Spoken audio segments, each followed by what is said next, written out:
Est-ce que les universités françaises sont reconnues à l'international? Est-ce qu'elles sont plutôt excellentes, bonnes? Est-ce qu'elles sont performantes? C'est ce qu'on va voir au niveau des classements mondiaux.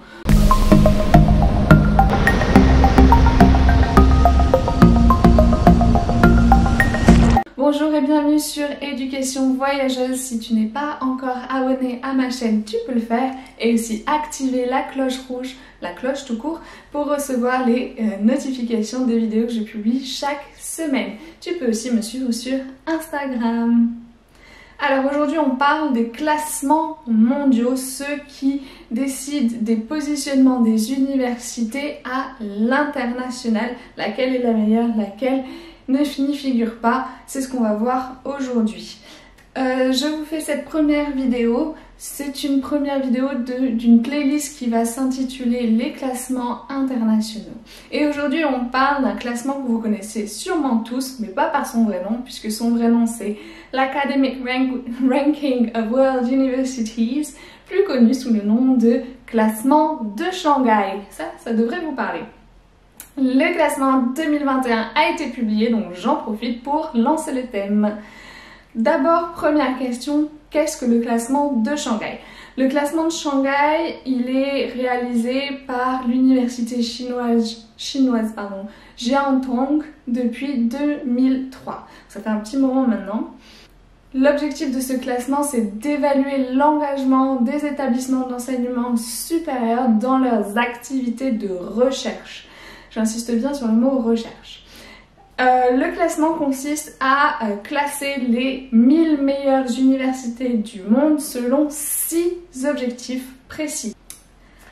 Le premier objectif, c'est le nombre d'alumni, donc d'anciens élèves qui ont reçu un prix Nobel ou une médaille Fields. Ça vaut pour 10% de la note globale. Ensuite, on a le nombre d'enseignants-chercheurs qui ont reçu un prix Nobel ou une médaille Fields. Ça vaut pour 20%. On a ensuite le nombre de chercheurs hautement cités pour leurs travaux, 20% aussi de la note. On a le nombre d'articles publiés dans 2 revues en anglais, Nature c'est la première et Science c'est la deuxième, 20%. On a le nombre d'articles indexés dans 2 grandes bases qui sont les bases de Science Citation Index et Social Science Citation Index, 20%. Et ensuite, la dernière, c'est on reprend la performance académique des profs en reprenant les 5 critères précédents et on le divise par le nombre de chercheurs, d'enseignants-chercheurs permanents. Et ça vaut pour 10% de la note. Voilà pour ce qui est de la méthodologie du classement de Shanghai. Maintenant, on va passer aux résultats du classement de 2021. La France se positionne plutôt bien puisque dans le top 20 des universités, elle occupe la 3e place derrière les États-Unis et le Royaume-Uni, ce qui est un très bon positionnement. Ensuite, dans le top 100 des meilleures universités, la France retrouve 4 universités françaises dans ce classement. La première, c'est Paris-Saclay qui occupe la 13e position. Elle monte de 2 places. Elle est d'ailleurs, cette université, donc Paris-Saclay, il faut savoir c'est l'université qui regroupe notamment AgroParisTech et Centrale Supélec. Cette université, elle est 3e européenne et elle est 1re mondiale dans le domaine des mathématiques. Donc très bon classement pour Paris-Saclay.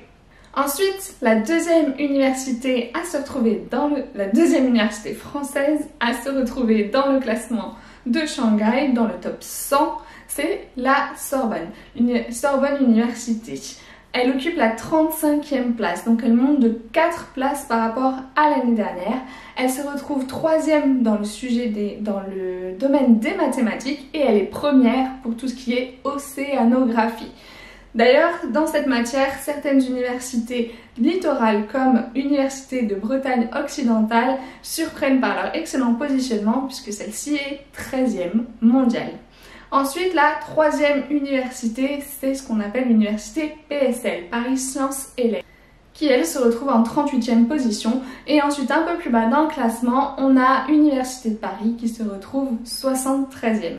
Dans le top 500, on a 7 autres universités. Entre la 101e et la 300e place, on retrouve Aix-Marseille, Grenoble-Alpes, Strasbourg, Montpellier, Claude Bernard-Lyon 1, Bordeaux et l'Université de Lorraine. Les premiers du classement, sans grande surprise, Harvard, Stanford et Cambridge. Donc voilà pour ce qui est des résultats du classement de 2021. Donc les résultats de la France ont été salués puisque cette année on a quand même un très bon score. Déjà l'année dernière ça avait vraiment surpris, mais cette année le positionnement est très favorable. Cependant, je ne vais pas vous laisser que sur cette note positive, je vais aussi vous parler des critiques qui sont faites de ce classement de Shanghai. Donc je vais vous mettre quelques quelques lectures dans la description pour vous expliquer d'où viennent les opinions que je sors. En tout cas, les critiques majoritaires qui sont faites sur le classement de Shanghai, ça va être son caractère assez d'imposition en fait. C'est-à-dire que le classement décide ce que doit être une bonne université sans qu'il y ait vraiment de discours démocratique, sans qu'on soit vraiment d'accord. C'est-à-dire qu'il établit un classement, voici ce que devrait être une bonne université. En l'occurrence, elle ne prend en compte que la recherche et personne ne peut négocier, personne ne peut venir essayer de modifier ces critères. Donc c'est soit on s'y plie, soit on s'y plie pas. Voilà, donc c'est le caractère un peu d'imposition qui vient souvent être critiqué sur la définition d'une bonne université. Donc c'est vrai que la critique majeure, c'est le fait de ne pas prendre en compte certains éléments dans le classement. Notamment, on ne prend pas en compte la pédagogie, on ne prend pas en compte tout ce qui va être insertion professionnelle, tout ce qui va être égalité des chances, puisque les grandes universités qui sont premières du classement sont quand même des universités sélectives, principe qu'on a beaucoup moins chez nous. On ne prend pas en compte la taille des universités, les budgets des universités. On prend trop en compte, ça c'est une critique qui est souvent faite, on prend trop en compte l'histoire des universités. C'est-à-dire que si demain il y avait une université émergente qui était fantastique, elle ne serait pas aussi bien positionnée que certaines dans le classement, parce qu'elle n'a pas tout simplement toute l'histoire qu'il y a derrière. Donc en fait, si elle n'a pas l'histoire, ça veut dire qu'elle n'a pas les alumni, ça veut dire qu'elle n'a pas les prix Nobel ni les médailles Fields des anciens élèves ou même des profs en poste. Et ensuite, la dernière critique majeure, on va dire, qui est faite, c'est que c'est trop souvent... le problème, c'est que ce qui est dit, c'est que ça érige les universités, le modèle des universités anglo-saxons comme modèle à suivre, ce qui n'est pas forcément ce que tout le monde voudrait.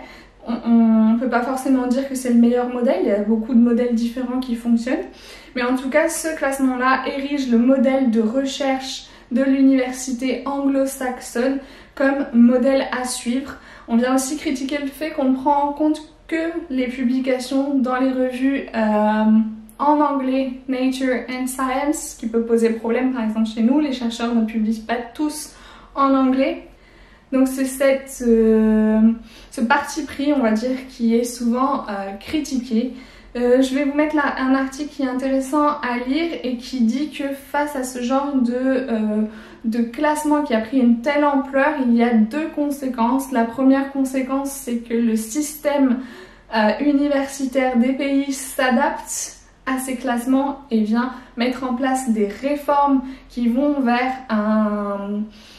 un système du coup plus anglo-saxon et pour mieux rentrer dans les critères de ces classements, ce qui peut être identifié comme le cas chez nous par exemple. Ou alors on voit l'émergence d'autres classements qui viendraient prendre en compte différents critères. Donc ça, c'est aussi le cas, c'est pour ça que je vous fais une playlist, je vous fais différentes vidéos sur les classements qui existent. Donc n'hésitez pas à aller à la vidéo suivante dans la liste. Moi je vous dis merci et à bientôt.